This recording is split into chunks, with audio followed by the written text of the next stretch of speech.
14:20 in the morning for this December 20th, 2022. Today's show is brought to you by Ruckit.com. Use promo code 1420RUCK, RUKK, and save 10% at checkout for all your, I would hope, indoor training needs right now. Because, man, you don't have any backyard training where we are today. She's a cold one.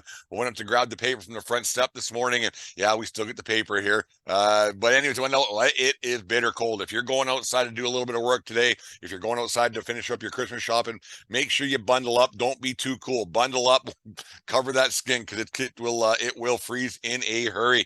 Anyways, the New York Rangers are one of the hottest team, if not the hottest team in hockey right now, all the Bruins. But they won 7 straight games. They got 2 games left before the small Christmas break. They got Pittsburgh tonight. Then they have the new crosstown rival New York Islanders at home at Madison Square Garden tomorrow night, I believe it is. But the Rangers are going strong right now, and it's good to see. That team was built too well to be a 500 team. And there was rumors about the coach getting fired, Gerard Gallant, the whole bit. Every time somebody does something a little bit wrong, it says fire the coach, fire the coach. Start firing players, I think. But anyways, they were mired in mediocrity. They're 11-10-5.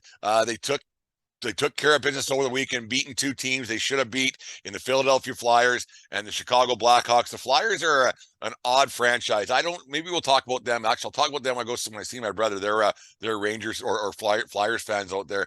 Chicago, they know what they're doing. They're trying to break things down. They're trying to get in last place. They're trying to get the Connor Bedard sweepstakes, the whole bit.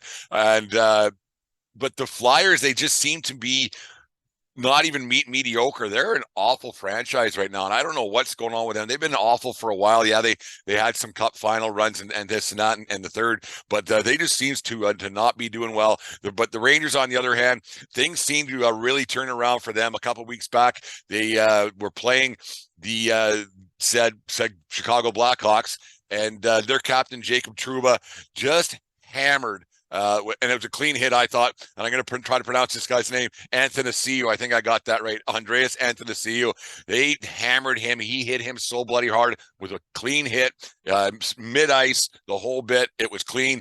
A fight ensued, as they always do nowadays when anybody gets hammered. Captain Jonathan Toews came to Athanasiou's defense and tried to get and got in a fight with Trouba. And I don't know why that happens every time there's a big hit of any kind, except for when Revo did it last week. That was a vicious hit. Kyle Reeves with the Minnesota Wild. If you haven't seen that, we'll put it up on YouTube to take a look at that, because holy cow, that was a beauty of a hit, and it was great to see. But anyways, that fight happened. Trouba, he got a little bit upset. He was yelling some pleasantries at the bench as he was leaving the ice, and it seemed to, and he threw his helmet, and everybody saw what happened. And I'm just going to make the assumption that there was some not too kind words said downstairs in the Rangers locker room at the Garden that night, because it seemed that really turned things around, sparked the team quite a bit, and they won their they won their last 7 games in a row. Watch them lose tonight, because I'm talking about it like this, like they're the next Boston Bruins dynasty or something. But no, they're flying right now, and they're getting, the big thing is,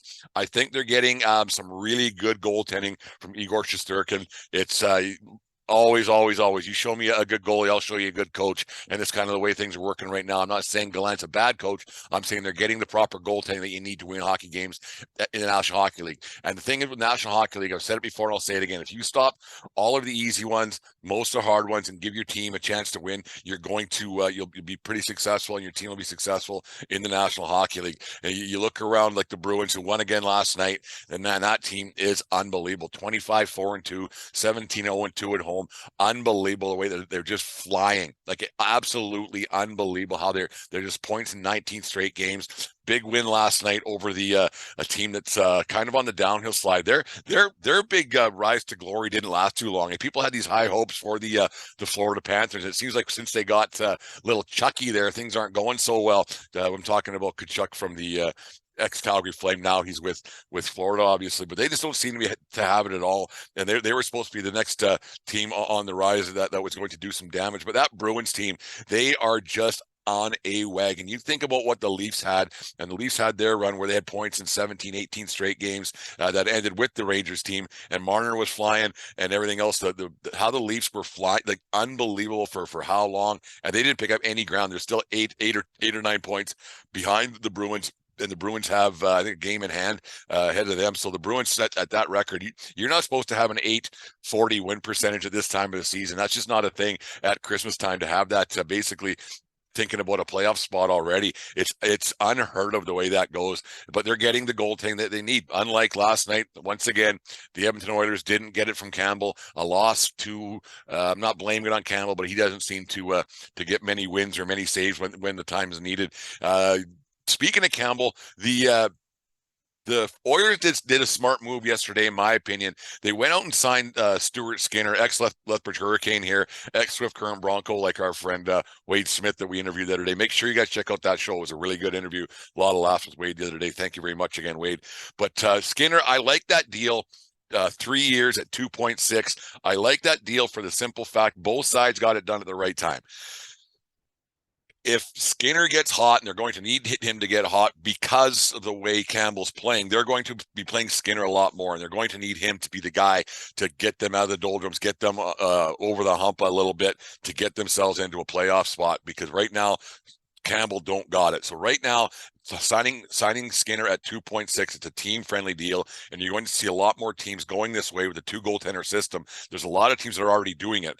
Now you look at the Bruins, you look at the Flames aren't having much luck with their goaltending situation either, but a lot more teams are going with the two goaltender system. The Leafs are doing it as well, and if Skinner gets really hot, he would have commanded a little bit more money. And with their cap situation, like we talked about the other day, they are in trouble and can't spend a whole bunch more because of what they got going on with McDavid, and they got to sign Draisaitl.